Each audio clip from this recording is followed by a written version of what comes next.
Hey guys, Adriana Jimenez joined here with Eddie Hearn. Eddie, good to see you again. I just wanted to get your thoughts on the success that DAZN has been having. Congratulations, you started just a few months ago.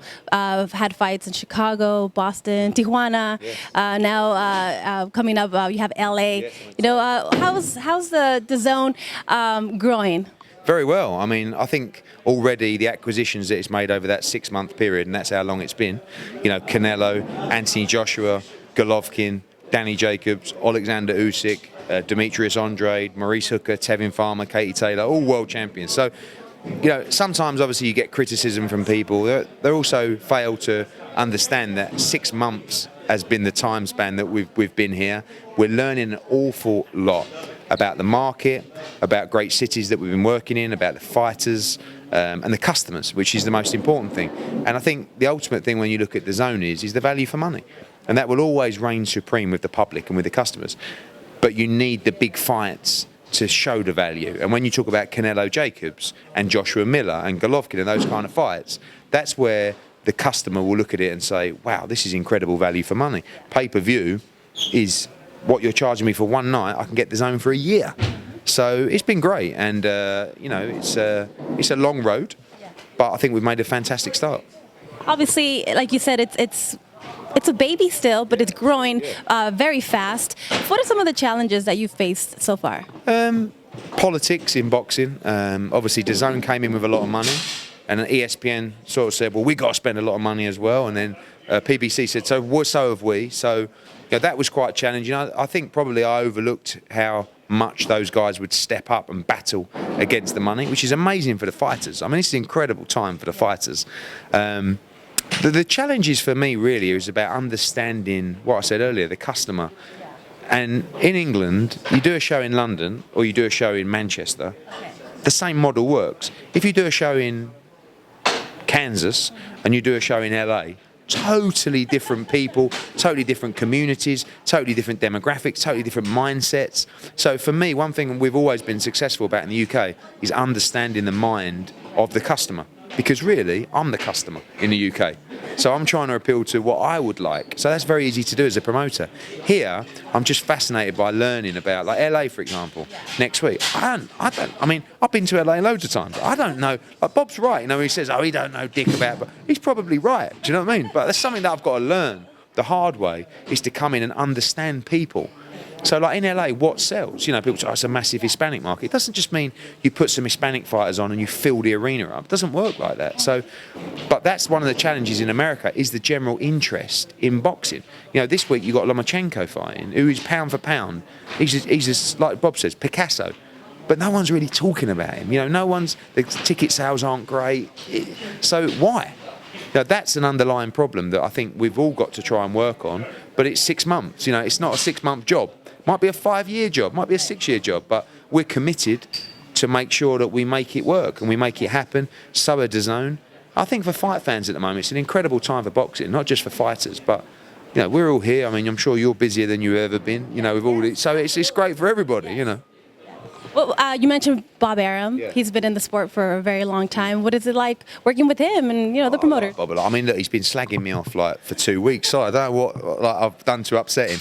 I think with this, because Crawler was mandatory and, you know, we sort of forced it on him. And I would be an idiot if I didn't learn from people like Bob Arum and my dad and people like that, because that's how, you know, knowledge, you can't just read a book. You know, you have to be around great people, great promoters. Bob Arum is a great promoter. He's 87 years old. I mean, he forgets most of what he says, but he is just like, if I'm alive at 87, I'll be over the moon. He's flying around event after event. And, you know, I'm listening to him up there. I'm taking it all in. You know, I'm learning. And although I've been around boxing for 30 years, promoting for, I don't know, 8 years, I'm a rookie compared to Bob Arum. You know, I can tell him about how I put 90,000 in Wembley for Joshua Klitschko, and he tells me how he did Rumble in the Jungle. And I'm like, oh, God, you know. So, yeah, but listen, being around him, listening, learning, understanding, that's what I've got to do. And, you know, being up there on the stage with him for 20 minutes is big for me for that learning process. I mean, when he was talking, there were so many things that I was thinking about you know, that he was doing, and like just coming out with random, like just like interrupting people. Oh, I'll tell you, and this as well. And sometimes you think like, you don't want to be that brat. Like, you know, I'm quite a loud guy, but I'm nowhere near the level really of him. So, and I'm loud in the UK, so I'm looking at it thinking, wow, if I started doing that, maybe I will, you know. So, you know, I respect Bob Arum a lot. You showed gratitude for Lomachenko taking on his banditry in Crawler, and then he shot back saying, okay, well, you know, with Cobra Pulev and Anthony Joshua. What do you make of that insinuation right there? Well, I mean, Joshua will have to fight Kubrat Pulev if he wants to hold on to his belt, and he wants to be the undisputed champion. So there's not a lot he can do about it. I don't think they really wanted to fight Crawler, but he was the mandatory, so they got to deal with it. I just went back and said, you know, Pulev's got a few problems of his own to deal with at the moment, but that's a fight that you know, you can't. If you want to hold on to the belt, you have to defend these mandatory spots. So, you know, Pulev isn't the biggest fight in the world, but if he's mandatory, he'll get dealt with as well. And you know, there's a process to go through. That's not even up yet. It's probably 6 months or a year away. So when that comes around, just like Crawler did, we will deal with it accordingly. I mean, you mentioned Pulev's problems right now. You know, I've done many interviews. I've never had a problem. I'm sure you've been interviewed by men and women, and I don't think you have a problem. What was your reaction when you saw that? What went down with Pulev and that kiss? I mean, there's so much backstory, isn't there? You just never know the truth. Like, it was bizarre, and obviously you can't be doing that. But then there's other videos coming out of like after. I don't know. I mean, it's all a mess, isn't it? But you know. I don't really know Pulev that well, but at the level I do know him, he seems like a decent kind of guy, you know. So, but she's obviously going to be making sure that I don't know what her MO is. You know, what is she after? Justice? Money? Publicity? All three? You know, I don't know. People make mistakes, don't they? But obviously, if you're high profile like that and you do something like that, you have to be punished. So I'm staying well out of it, and I'm going to leave it to them. We'll leave it to the courts, because that's where it is. Yeah, I haven't really followed it, but I'm sure it'll be settled out of court.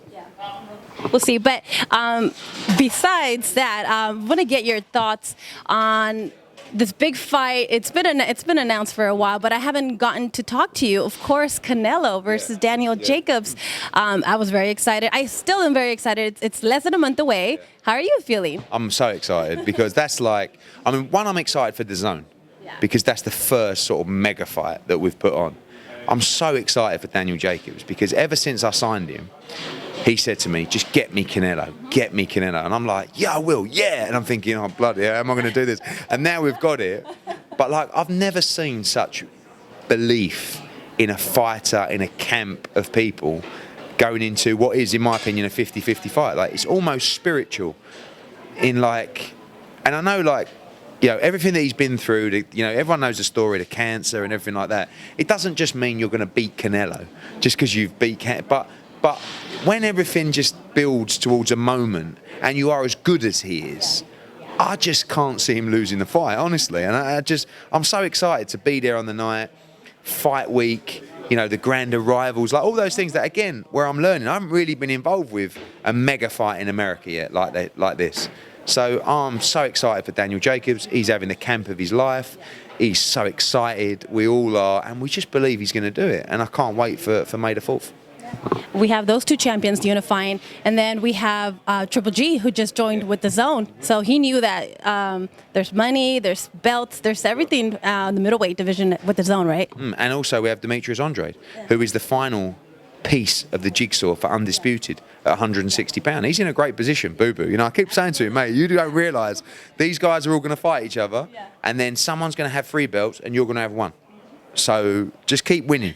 So, you know, the middleweight division's locked up on DAZN, and there's some brilliant fights that can be made. You know, firstly, we see Jacobs against Canelo.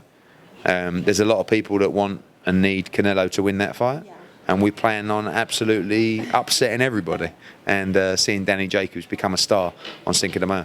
Well, we cannot wait. Thank you so much, Eddie. It's a pleasure always talking to you. Cheers, thank you so much.